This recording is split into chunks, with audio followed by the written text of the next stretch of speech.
Déclaration au sujet du kidnapping du sieur Steve Amoussou. Comme une traînée de poudre, la nouvelle de l'enlèvement rocambolesque à Lomé au Togo du sieur Steve Amoussou s'est répandue sur l'ensemble du territoire national. Annoncée tôt ce matin, ce mercredi 14 août 2024, sous forme d'une rumeur, d'un fake news sur les réseaux sociaux, la nouvelle sera confirmée quelques heures plus tard par l'un de ses avocats.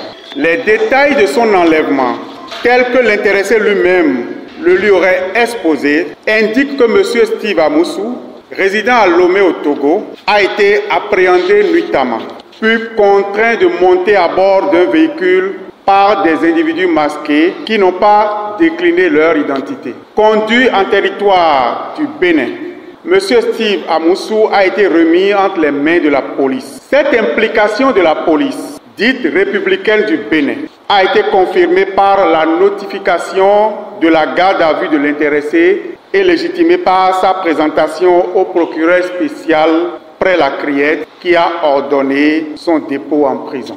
Les centrales et confédérations syndicales signataires de la présente déclaration ont gardé le silence depuis lors face à cette actualité, non pas parce qu'elles ne se sentaient pas concernées, mais parce que les faits sont si invraisemblables qu'il fallait avoir des versions officielles pour s'en convaincre et se faire une opinion. Cette lumière parviendra de la réaction de la justice togolaise qui, au travers d'un communiqué de presse rendu public sur la télévision étatique, a fini par confirmer les incongruités d'un fait inédit, pourtant assumé par les autorités béninoises de par leur silence officiel assourdissant. Cette version officielle de la partie togolaise permet aux confédérations centrales syndicales des travailleurs du Bénin, éprises de paix et de justice sociale, attachées aux acquis démocratiques et aux principes universels des droits de l'homme et des libertés individuelles, de se prononcer sur cette énième situation de non-respect des règles de procédure. Sur la forme de l'interpellation, les modalités de poursuite et de répression des infractions sont connues en République du Bénin. Toute procédure engagée contre un citoyen doit rester conforme aux tests en vigueur. Nul n'est censé ignorer la loi, dit-on en s'adressant aux citoyens. Cela doit rester valable, surtout pour un gouvernement qui doit garantir l'application des lois et qui en aucun cas ne doit se considérer au-dessus des lois. Que prévoit donc la procédure pénale en République du Bénin en matière d'arrestation de personnes en conflit avec la loi et résidant hors du territoire national? Pour une personne soupçonnée d'être en conflit avec la loi et résidant hors du territoire national, comme dans le cas de M. Steve Amoussou, qui résidait au Togo voisin, il est requis qu'une procédure soit engagée contre lui par le pays qui le recherche et qui doit décerner à son encontre un mandat d'arrêt qui pourra être exécuté par le mécanisme de la coopération judiciaire internationale avec tout ce qu'elle comporte comme garantie pour le respect des droits fondamentaux de l'intéressé. Dans le cas d'espèce, les autorités judiciaires béninoises devraient officiellement solliciter les autorités judiciaires du pays de résidence, en l'occurrence le Togo, à l'effet d'interpeller puis d'organiser l'extradition de M. Steve Amoussou vers le Bénin.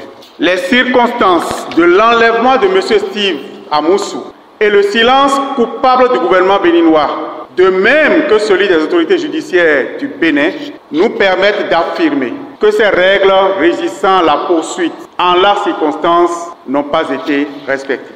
Les centrales et confédérations syndicales du Bénin y voient une pratique rétrograde qui viole en tout point de vue les normes nationales et internationales en matière de droits fondamentaux de personnes en conflit avec la loi. Elles y voient également la volonté manifeste du gouvernement d'instaurer un climat de peur, de paranoïa et d'insécurité. Après plus de 30 ans de pratiques démocratiques affirmées, notre peuple a droit à la quiétude et au respect des principes élémentaires de procès équitable.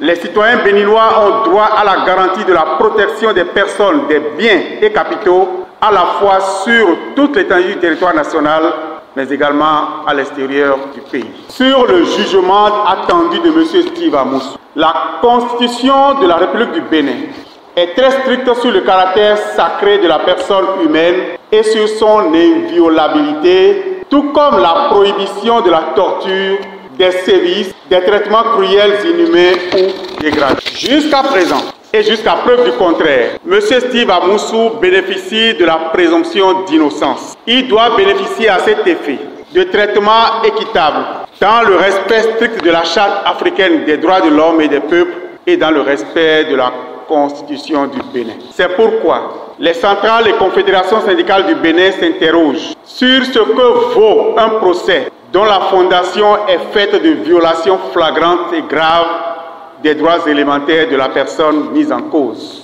Tout en saluant la position prise par l'Ordre des avocats du Bénin dans cette affaire, les centrales et confédérations syndicales voudraient relever que le silence de l'organisation corporatiste des magistrats béninois n'est pas de nature à rassurer les citoyens sur la confiance qu'ils devraient continuer à avoir en leur justice. Le traitement qu'a subi M. Steve Amoussou par ses ravisseurs et qui vient s'ajouter à la longue liste des actes de violence policière, de violation des règles et des pratiques démocratiques dont le gouvernement et la police sont devenus coutumiers en République du Bénin, est indigne d'un État démocratique et inquiète les organisations syndicales et finalement doit interpeller toute organisation éprise de paix et de justice. C'est pourquoi les confédérations et centrales syndicales signataires de cette déclaration dénoncent formellement la violation du droit des citoyens à l'information juste et officielle portant sur un fait ayant entraîné l'implication active ou passive d'un État voisin. Elle fustige également ce silence coupable du gouvernement sur cette affaire et qui s'analyse comme un mépris vis-à-vis du peuple. S'inquiète et dénonce avec vigueur la forme et la méthode utilisées dans le cadre de l'interpellation de M. Steve Amoussou. Attire l'attention de l'opinion publique nationale et internationale sur la multiplication des faits attentatoires aux acquis démocratiques du Bénin par le gouvernement et ses services. Ces faits de violation croissante des libertés et des droits individuels sont caractérisés entre autres par des agissements et des décisions aux antipodes des tests législatifs dans un pays démocratique et paisible comme le nôtre. Elles appellent à une gouvernance responsable et respectueuse de l'humain pour le bien de chaque Béninois et de chaque Béninoise. Elles exigent la libération de M. Steve Amoussou au regard des conditions de son arrestation, car la forme en matière de justice est plus importante que le fond. Après des décennies de lutte et de vie démocratique avérée, de respect des libertés et des droits individuels et du bon vivre ensemble grâce aux institutions républicaines dont nos forces de défense et de sécurité publique, il est inadmissible qu'un régime saccage notre héritage et couvre de ridicule toute la nation. Notre peuple a payé le prix fort pour jouir en paix de ses libertés. En tout état de cause, les centrales et confédérations syndicales se réservent le droit de déclencher en temps opportun des actions pour arrêter tous les dénis de droit au Bénin. Vive les confédérations centrales syndicales du Bénin, vive le Bénin, je vous remercie.